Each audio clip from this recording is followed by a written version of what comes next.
Hello and welcome to episode 78 of the Movie Bros podcast. We are your hosts, Duncan and Hayden. Hello, hello. Welcome back, everyone. If you're a returning listener, if you're new, if you've stumbled upon us, don't stumble away. We are, as the title suggests, we are two brothers who love movies, watch movies, and decided to record ourselves complaining and arguing and agreeing about them. We cover all sorts of genres here, from science fiction, action, horror, western, animation. We cover all genres, all eras. If there's a movie you want us to watch, we've either A, already reviewed it, or B, will review it. So you drop us a line if that's on Spotify where you're listening to this, if you're listening to this on YouTube, if you want to send us a DM via Instagram, you've got lots of options there. Because we try to kind of cover all kinds of things. With this week being animation, I guess Science fiction, I would say. Sure. Either way, so Hayden and I will be talking about Transformers the movie.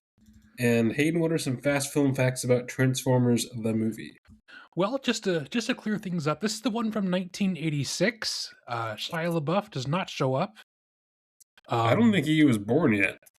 In 86, definitely not. I think I'm not going to look because I don't remember and I don't care that much, but I think he and I are within the same age group. So he's probably born in the middle 90s. That would be my guess. I would assume. Well, no, because he was already on TV doing Even Stevens, and I was definitely younger than him. So, I mean, regardless, this doesn't matter. So, Transformers the movie from 1986, directed by Nelson Shin, written by Ron Friedman.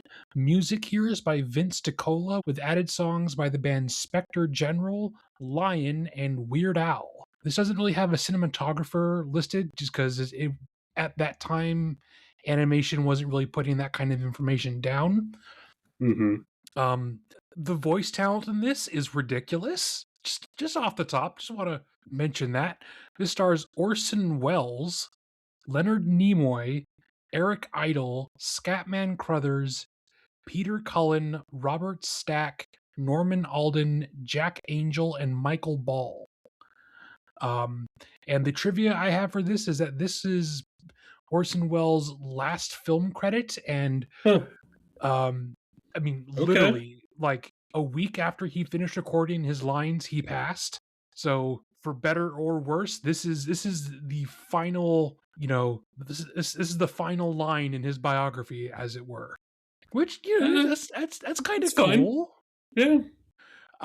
So that's kind of all the information I have for this. This is actually a rewatch for me, although I have literally not seen this since I was in high school. When would you have even seen this? So I think I mentioned this back when we were talking about Titan AE, but I was part of the comic book drawing club, which was also just essentially anime club in another form.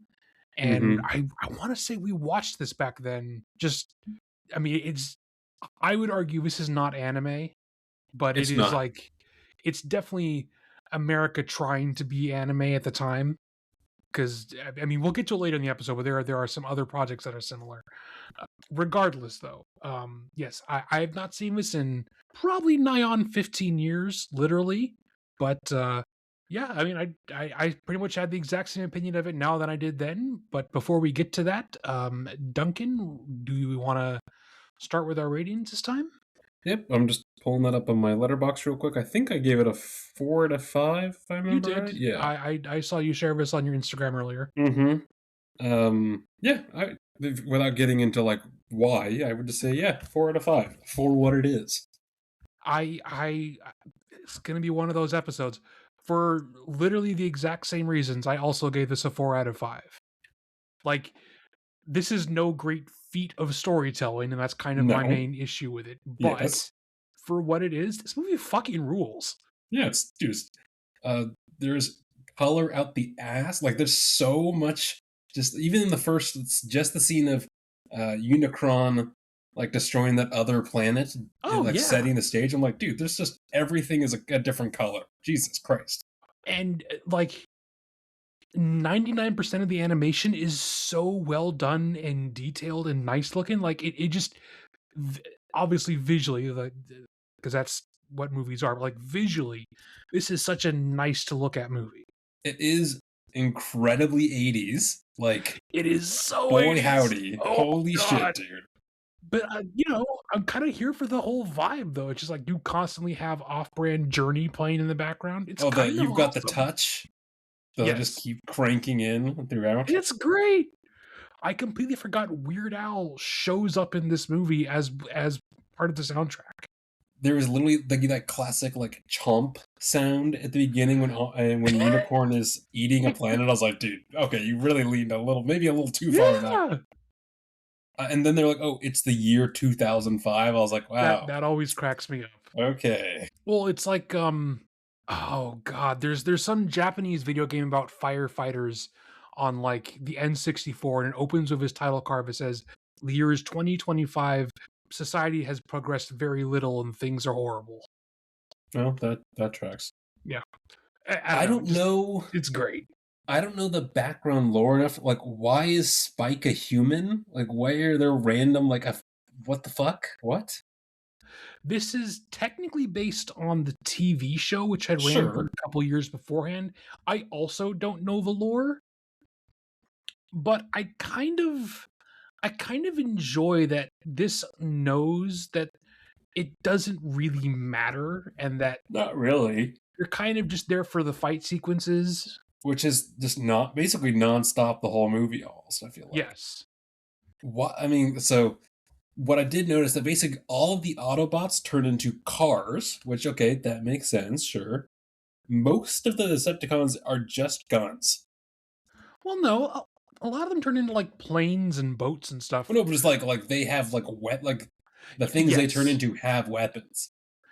Like And the Megatron Autobots literally largely turns into a don't. pistol that Starscream then fires, which Yeah, it's fucking sick. no, it's sick. It's just okay. Okay. Oh, and like most of the movie, like it's just the Autobots getting absolutely fucked up by these Decepticons. Like Oh yeah.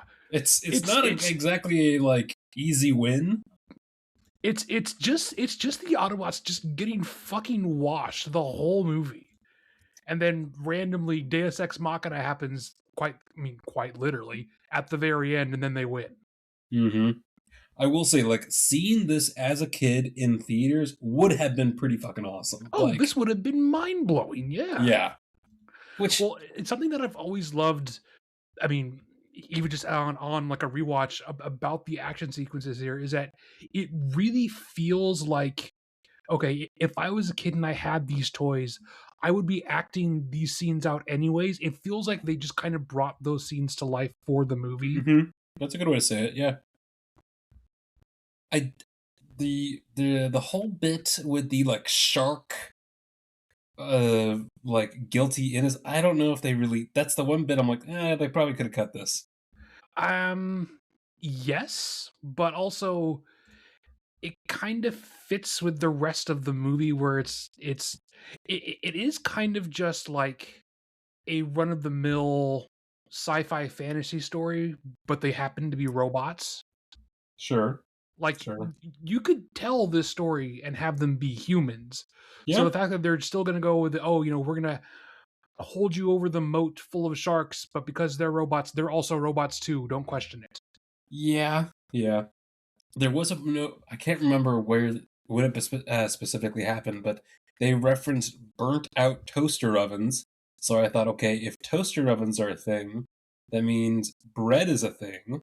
So wait, Well, what? What? Like meat's back on the menu, boys? Like what? What's happening here? I mean, the more you think about the logic, the more kind of like Cars and Zootopia problems you start having. Like in the Cars universe, is everyone born on an assembly line? How do you grow up? Like Yeah, how do cars reproduce? How do you eat?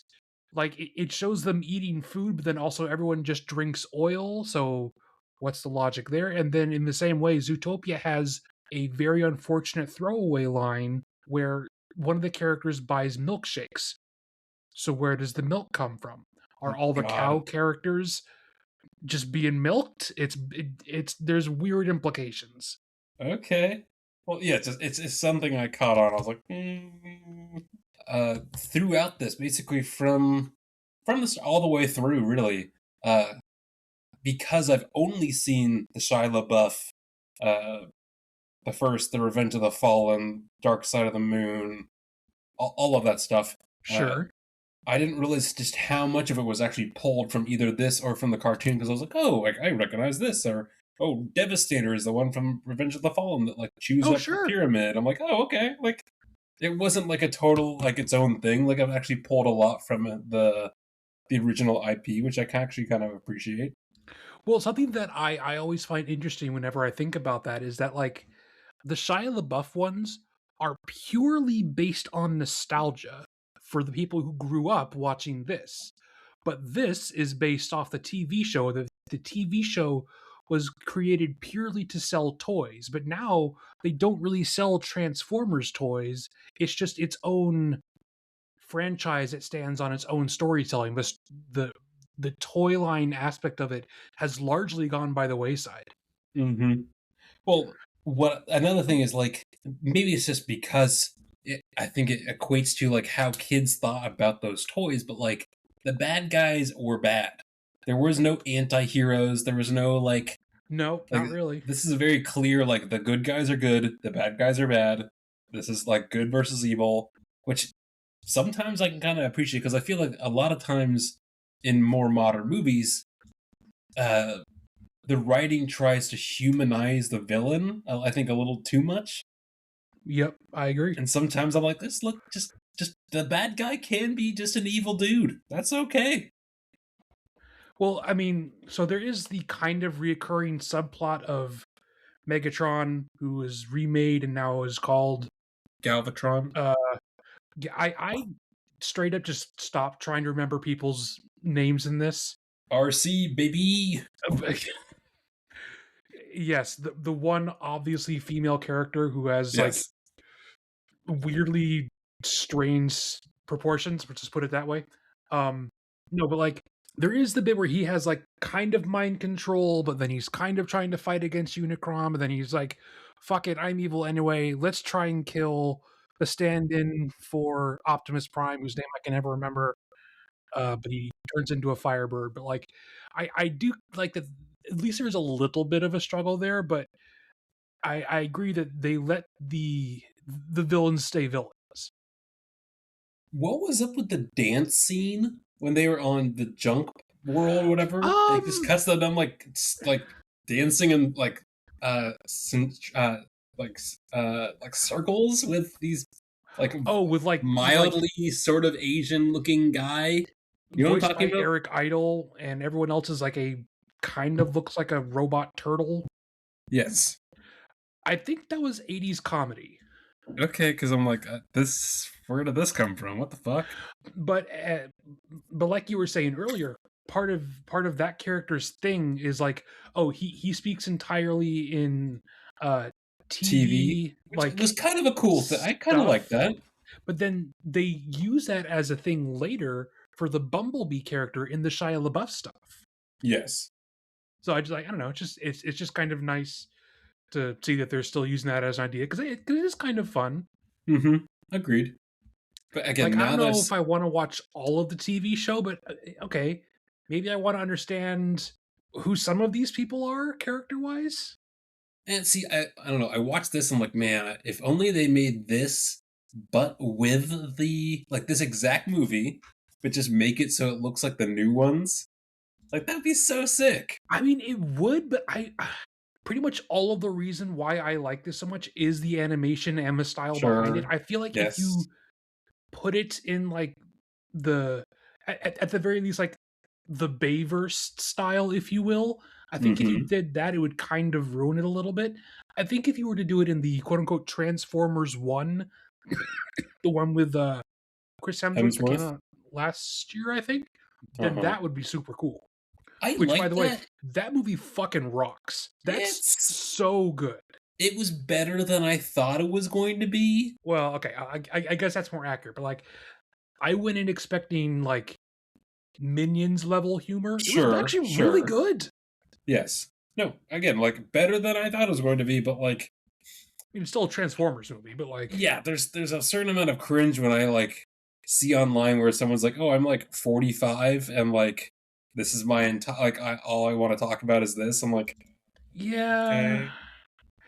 Like I like don't know. I'm not gonna you know name names on anything, but like I definitely know people IRL who's like, oh yeah, I'm gonna be nearing 35 years old and I collect Legos and action figures and And Yu-Gi-Oh I cards don't and like inherently have a problem with that. I, sure. I just like I kind of look at those people. And I'm like, okay, I know you can't see the way this looks from the outside, but it's a little weird. Well, it's I would want how do I word this? I don't have a problem with that, but I would want to associate myself with them with more rounded into like you can have that. You can that can be something that you do or whatever, but like don't have that be like your entire personality. Sure. Like I feel like some people like when they go down the rabbit hole, they like really go down the rabbit hole.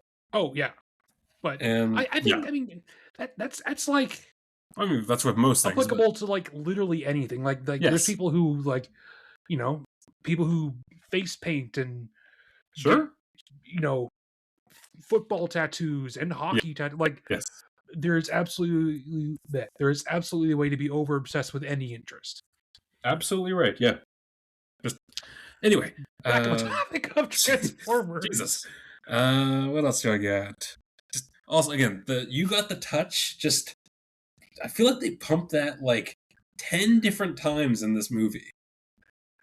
Yeah, they did kind of overuse one or two of the songs, but like I didn't mind it. I felt like it was okay because there's like constant explosions and stuff going on, so Well, it sure, it was makes sense for the overly yeah. 80s movie.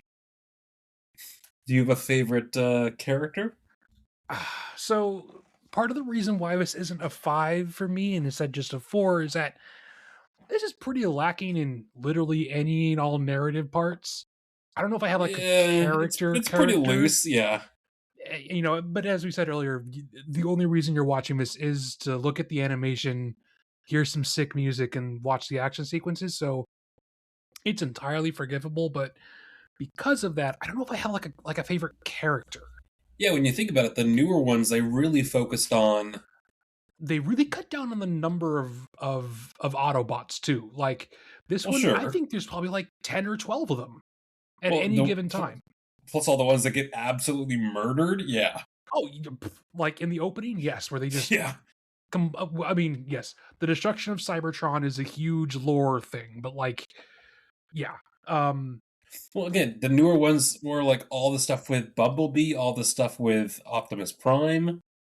Like, you get some of that with Optimus in this, but I mean, I feel like you get more time with Megatron than almost anyone else in this.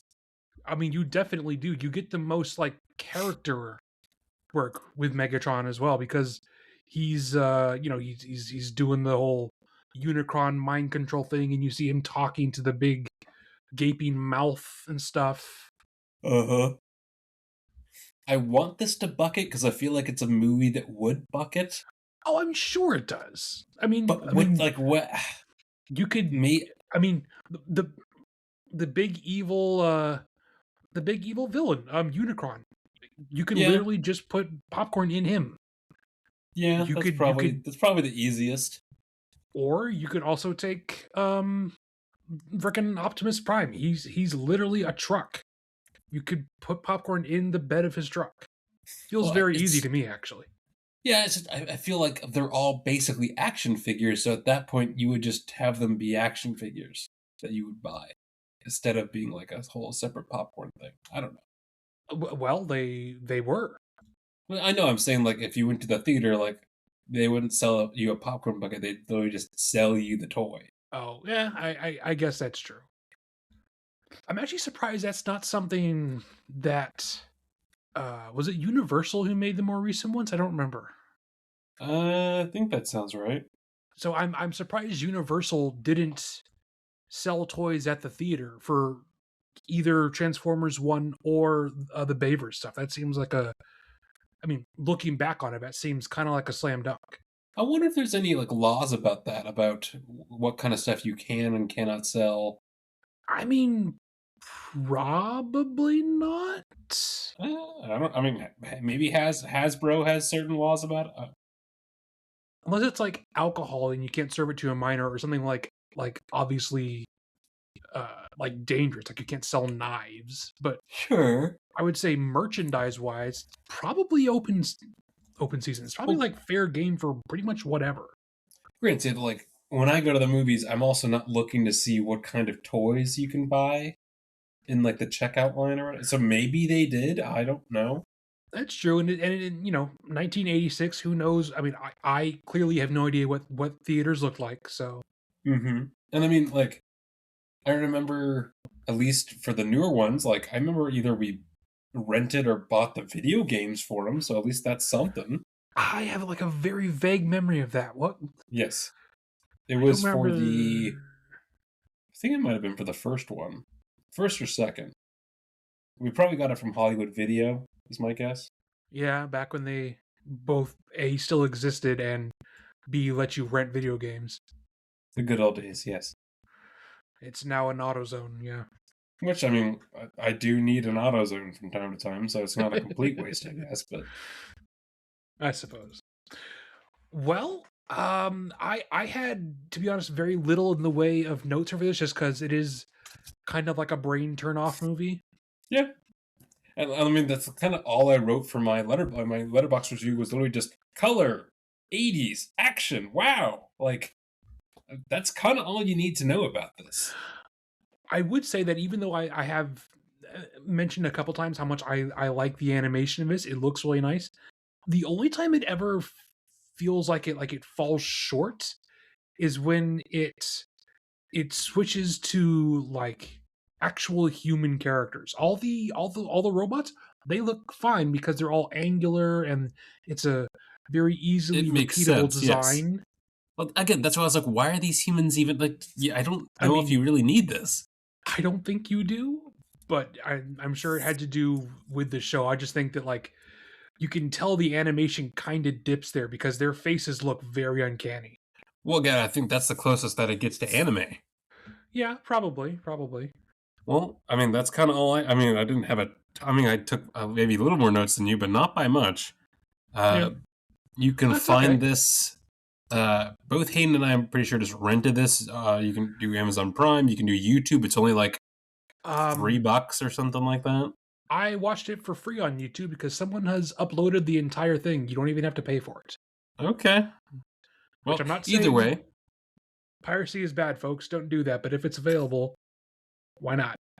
and with that, folks, we're going to transition into another segment here. But uh, yeah, let us know if you watched it, have liked it, have not liked it, any kind of those thoughts. But Hayden, is there anything you've watched or looking forward to watch in the coming weeks from here? So I've watched two things. I've watched a movie called Finch. Oh yeah, how was that? So it's a apocalyptic Tom Hanks road trip movie where he's with a robot. Um, it's really good, but also Okay. it is very slow. It's very understated. You know, when you think apocalypse movies, you're thinking Mad Max, you're thinking stuff like that. This is very much just him and the robot sitting in a big camper van while they talk about life and the soul. Okay. And like it's very good. It is very mellow movie, but really liked it. Very emotional ending. Really enjoyed it. It's available on Amazon now, but it was on Apple TV for the longest time, which means I couldn't watch it. So it just finally became available. So yeah, I liked it, but you know, and I would recommend it, but just go in knowing it's going to be a much more just yeah, just more of a mellow movie. And then I watched a French vampire movie called The Volderock, Well, of course you did. and it was bad. Um it was just so strange, so bizarre. So French. Ah. I don't even know if I can claim that. Oh, it's not to my taste because it was French. It was just so strange in its tone and the way it was filmed. Like I watched this off Tubi. I didn't have it on like low definition settings, but they have this like VHS filter over everything, so everything looks fuzzy and like it has like a very obvious grain to it. It's so weird.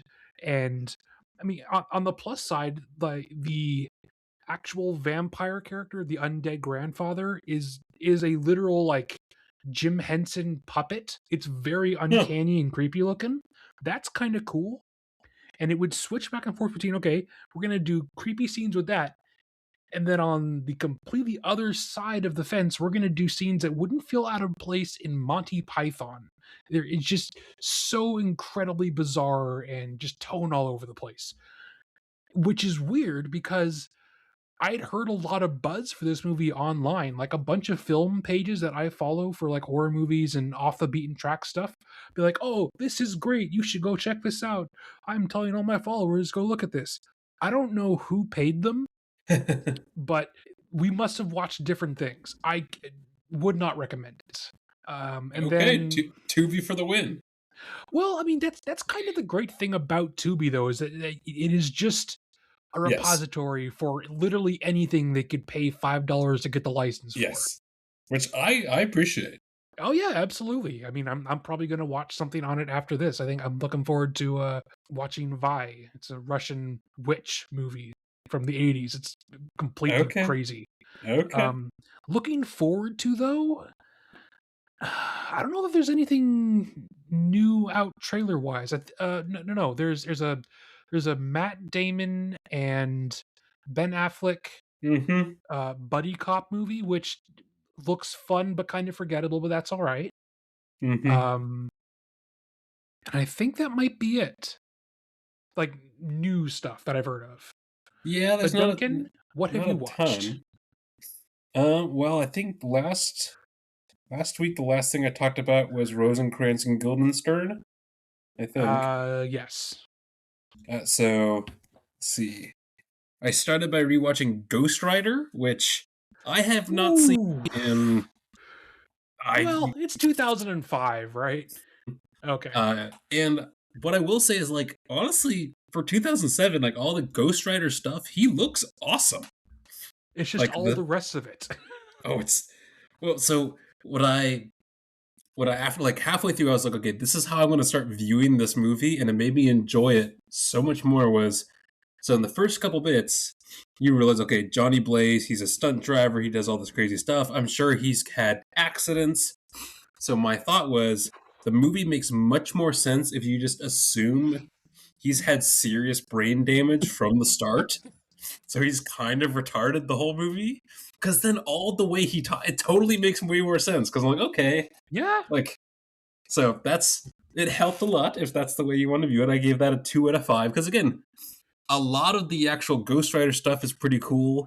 Oh, I like thought, the actual like flaming skull yeah, effects look yeah, it's pretty sick. great. The villain is pretty terrible. I don't even Not remember who it was. It's Mephisto's son, Blackheart, Oh. which is just a Eh. guy in a black trench coat who gets kind of a gross looking face. Well, they were trying to piggyback off the success of the Blade movies and not really sure how to do it.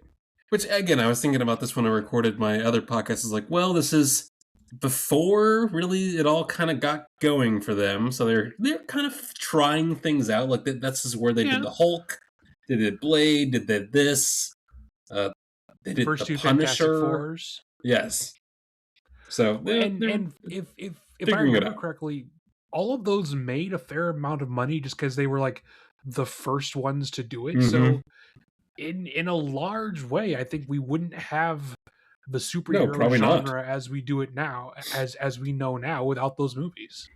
From there, I watched The Life of Chuck. Do you know what this is? I heard about it and then it kind of vanished and I could never find out the actual synopsis. I know it's a Mike Flanagan thing and it has Tom Hiddleston, but that's kind of it. So it's an interesting combination because it's Mike Flanagan, who's known for horror. Yeah, It's like Tom Hiddleston. pretty serious horror too. Yeah. and this is a Stephen King story. Okay, but it's not a scary one. It is not at all scary. It is like, man, like so much like hopeful, like humanity vibes in it. Yeah, it's now on Disney Plus. I would highly recommend. I really enjoyed it. I gave it 4.5 out of 5. It's So without 111 like minutes. spoiling it, what is it actually about? It's about the life of Chuck, and Chuck is Tom Hiddleston, and so Wait, but like, what does that mean? okay, so the first 20 or so minutes, it's the end of the world, like end times, like Oh, everything is falling apart, like natural disaster, the internet is down, like, and it's Karen Gillian and the not Doctor Strange, the black guy from Doctor Strange. I can never, he's been in a ton of stuff. He was in The oh, Martian, uh, Chitwell, whatever his name yeah. is. I can't pronounce his last name either, but Yes. yes, It's them, and like, them being like, oh, we're ex-husband and wife, and the world is ending, so we should like hang out and rekindle. And that's just the first. But everywhere they go, they keep seeing ads like in the sky and on like everywhere that like Chuck is retiring, and they're like, what the fuck is this? And then you realize all of that is happening inside of Chuck's head because he is on his deathbed in the hospital with cancer. and this is a hopeful movie. So, okay, that's only the first like 20-25 minutes. The next like hour and change. So again, that's the end of the world is because the whole like bit of the movie is like everyone contains multitudes of life within them. Sure. So that's how they're showing it within him. But so the movie gets to that point, he dies, and they're like, well, let's see how we got to this point. So it's basically starting from when he was like 6, and then working up to that point of him on his deathbed dying. Uh, Huh. yeah, and it's they. There are several. I mean, there are several scenes that I think I even showed the parents that like you might have seen online. There's some dancing scenes that are not. They're not cheesy. They're not overproduced or anything. Like it's just like, hey, here's this chick busking for money with a drum set, and Tom Hiddleston happens to walk by. He's like, you know what? I'm going to dance while she plays drums, and it's totally mesmerizing. Mark Hamill plays his grandfather. Always nice to see Mark Hamill just randomly show up and stuff. Yes, and like at first you don't even recognize him because they've done him up to be this old, Sure. crotchety man. But if whoever's listening, if you have any interest, I would say check it out.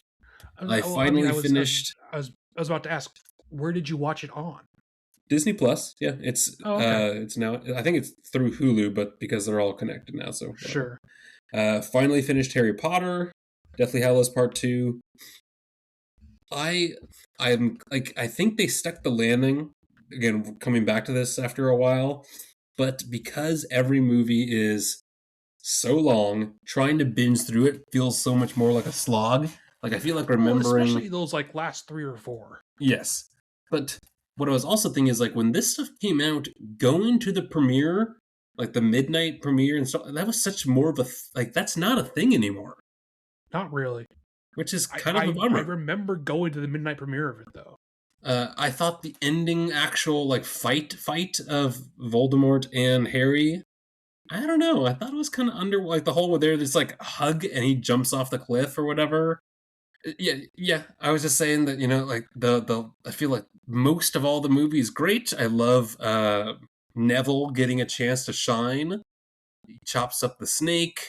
Sure. Uh, Again, throughout the last several movies, I feel like they really just pinholed Molly into this sort of romantic character. Or not Molly. Molly. I say Ginny. that's Excuse me. Ginny. Molly Sorry, is Molly's the mom. Molly is yeah. Yeah. Um, and so what I'm really hoping for the series that's coming, which Hans Zimmer has officially said today I that he's saw going to that be the shit. composer, which is Which great. I mean, there's no replacing John Williams, but that's a pretty good choice. Yeah, I mean, it's a good choice. Either way, my main thing for the series is I really just want them to have the time to flesh out all the other characters that I'm like, well, I think the movie did as well as it could have for a movie, Oh yeah, for sure. but there's those books have got so much more to them. Indeed. I rewatched Tron Ares because I don't know why. I got home from work Why? one day and I was like, maybe it wasn't that bad. It's on Disney Plus. Maybe I Were should you check it having out. like So a bad day and you wanted like to hurt Dude, yourself or I don't something? fuck. So I literally ran a bath, put my laptop on the toilet with it, like the seat closed, propped it so I could see it while laying in like hot See, that water, and sounds just great. And then you chose to watch Jared Leto. it's still so bad. It's still so bad. Well, Like, no shit. God, it's so bad. Like, we don't need to go into it. We've already, folks, if you're interested, we've already done an We have a entire whole episode episode. about this, and even beyond that episode, I feel like we've talked on more than one occasion on how bad this was. So I rewatched that. I watched Kicking and Screaming, there's Kicking and Screaming from like 2005, which is like a The soccer Will the soccer Ferrell. movie? Yes, but this is from 1995. This is by Noah Baumbach. One of his Well, I earlier. only know the soccer movie. Well, this is not the soccer movie. You'd recognize the director from like Marriage Story or Sure. uh, Jay Kelly just came out. I mean, he's done a fair amount of movies. This is a very classic like coming of age. All these people finish up college and they're like, oh fuck, I don't know what to do now that I'm not in school. Um, Parts of it I really connected with. Parts of it I was like, man, do I really feel old? Because the things that these people are dealing with, even for me, it was like 7 years ago. Um, yeah, I mean, what's her name? Greta Gerwig, because they've been So weren't honored. they Like, dating at the time? they've been even when they weren't romantically involved, they've been collaborators for quite a while. Either way, she's in a minor role. Um, I watched The Devil's Advocate. Do you know what this movie is, Hayden? Yeah, that's a good. I mean, it's a little dated, but it's good. I I was surprised. So I both the leads, which is Al Pacino and Keanu Keanu Reeves, I Reeves. find both of their acting styles to be pretty Oh yeah, they're very one note. um, just hit or miss for me.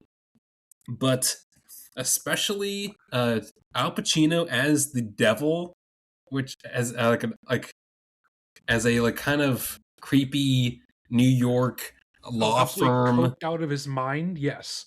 Yeah, no, but like for the most part, I think it actually worked for the movie. I totally believed it. Um, Charlize Theron is the love interest in this, who kind of starts to lose her mind when Al Pacino starts fucking with her and Keanu Reeves' life. But I also did not realize going into this just the sheer amount of titties that were just out and about in this movie. Yeah. Oh my god, dude! I was like, I don't. This there's a lot of tits in this. Holy shit! Yeah. Well, Yeah. That was my letterbox review was just the sheer amount of tits in this, like crazy. Again, I'm not complaining, but just it was a lot. And then just Transformers, but 7 movies in roughly 7 days. Cool. I've also so I got about halfway through, and then I ran out of Hulu. But now that we have Disney Plus Hulu, or at least that connection, I've been working my way through the last bit of Normal People, which is a limited Oh, series with Paul Mescal and sure. Daisy Edgar Jones. What's her name? Is that Yeah. That's her okay? It's great. from Twisters. Yeah. It's very good. It's very not. You're going to be feeling some feels, but it's not always a good feeling. Yeah, I've heard of it. It just, I mean, that's not the kind of show I would watch to unwind. I feel, but No, I don't think so either. I know it's supposed to be very good. And to looking forward to, let's see. Well, I've set aside a bunch of so some context. Looking at my letterbox watch list, I was like, man, some of the stuff has just been sitting on here forever, but it's not really available on any streaming, and I'm not really looking to like pay for every single one just to watch them. So I've requested a bunch of shit from the library. I have no idea how all the stuff is gonna like if it's all gonna show up at once or if it's gonna be one at a time. But Well, okay, I'm looking. give me like an example of what you've requested. Maybe it's something I've watched.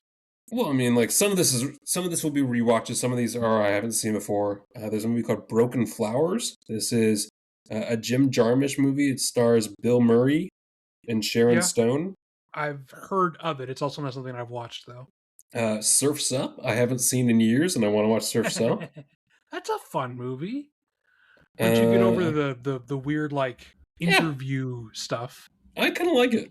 The Comeback Trail. This is from about 5 years ago. This is De The Comeback Niro Trail? and Tommy Lee Jones and Morgan Freeman. It just sounds like a wacky movie. I was gonna say, is it just a movie about them being old? Two movie producers who owe money to the mob set up their aging movie star for an insurance scam to try and save themselves, but they wind up getting more than they ever imagined. So Huh. if you look at if you look at this, even the cover of it, it looks like none of them needed to do this movie. This sounds just like a fun like side quest that they all decided to sign on for. Well, I mean, once you're like a De Niro or a Tommy Lee Jones, or just say nothing of Morgan Freeman, you kind of don't need to do No, anything. Butch Cassidy and the Sundance Kid. That's Haven't always I? good. Yeah. Uh, Little Women Which by one? Greta Gerwig, Oh, okay. the one from like 2019 or whatever. The Truman Show, Which you still which haven't watched, and I think we'll that's get to. a crime. The Substance. It's on HBO Max, but I don't have HBO Max anymore, so As I say, have you ever seen The Substance? no. But everyone keeps talking about it, so I'm like, I would I I don't would think I'm I I would don't think like. I'm gonna like it. I don't know about that. I think you will enjoy it more than you think. It's not as much of a horror movie as a lot of people try to make it out to be, but I would be interested to hear what you think of it. The Last Samurai, Goated which is movie. like 3 hours, but I feel like I remember it being good. The It Long is. Walk, which is that Stephen King one that came out a year or two ago. Uh, I think it was just last year. I wanted to watch it in theaters, but I didn't have the resources at the time. sure. I mean, I mean, it's now at the library, so Cool. The Rock, which is Sean Connery, uh, uh, Clint Ed Eastwood. Harris, and Nicolas Cage. That's a very good movie. Yeah, and I've heard also good things about it. So the Bionicle movie, I'm looking forward to watching that. I'm honestly like genuinely excited to watch that. Sure. Um, Air Force One and Clear and Present Danger, both Harrison Ford movies. What else? Banshees of Inisherin / In Bruges, because I mean, if you're gonna watch one, you should probably watch both. Yeah, so Sure. all of that's coming from the library at some point. I'm not sure how it's all gonna sort out, but looking forward to that. Yeah, Yeah. Well, I mean, you certainly have a lot coming your way, and I'm sure I can find some stuff between now and then. But speaking of next episode, Duncan, what are we watching? we will be watching, reviewing, talking about Face Off, Face/Off. This is the 1997 John Woo, who you might know from, I think he did one of the Mission Impossible movies, He did Mission Impossible 2, and which I then don't remember anything about it. his big claim to fame is the Hard Boiled series, which is just the most over the top action stuff you've ever seen.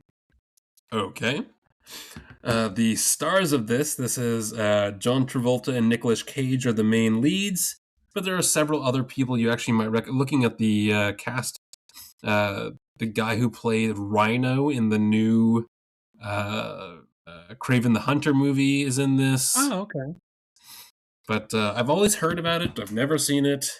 I said, you know what, let's do it. So it is on Netflix, folks. If you're curious, we're going to be watching that this coming week, and we'll be talking about it on our next episode of the Movie Bros. Otherwise, thanks for listening to us talk about Transformers from the 80s before neither of us were born. So, Yeah. yeah, this has been episode 78, and we'll catch you all next week.